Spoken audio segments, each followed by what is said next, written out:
దేవునికి స్తోత్రములు. మీ అందరికీ నా వందనములు. ఈరోజు దేవుని వాగ్దానము, మీరు ఎల్లప్పుడూ హర్షించి ఆనందించుడి. యెషయా గ్రంథం 65వ అధ్యాయం 18వ వచనము. పరిశుద్ధుడైన మన తండ్రి అయిన యెహోవా మనతో సెలవిచ్చినదేమనగా, మనల్ని ఎల్లప్పుడూ హర్షించి ఆనందించమంటున్నాడు. దేవుడు మనకి ఇచ్చిన ఉచితమైన రక్షణ బట్టి మనం ఎల్లప్పుడూ ప్రభువుని బట్టి హర్షించి ఆనందించాలి. తండ్రి ప్రియకుమారుడైన యేసయ్య నామాన్ని మనమందరం కలిగి ఉన్నందుకు మనం సంతోషించి ఆనందించాలి.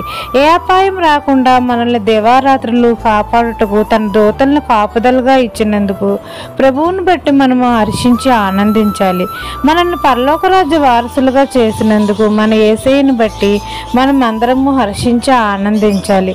మనకు అనారోగ్యాన్ని తీసివేసి, వ్యాధి బాధలు తీసివేసి, సంపూర్ణమైన ఆరోగ్యం కలగజేసినందుకు మనం ఎల్లప్పుడూ ప్రభువుని బట్టి హర్షించి ఆనందించాలి. మన జీవితాల్లో హృదయ కలవరాలు తీసివేసి మనకు సమాధానాన్ని కలగజేసినందుకు మనం ఎల్లప్పుడూ ప్రభువుని బట్టి హర్షించి ఆనందించాలి.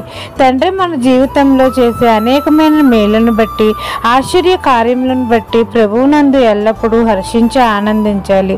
ప్రభువు మనకు సృజించబోతున్న క్రొత్త భూమి, క్రొత్త ఆకాశమును బట్టి మనం ఎల్లప్పుడూ హర్షించి ఆనందించాలి. ఈ దిన వాగ్దానం మీ నా జీవితంలో నెరవేరాలని కోరుకుంటూ దేవుని సువార్త పరిచర్యలో మీ సహోదరి. ఆమెన్.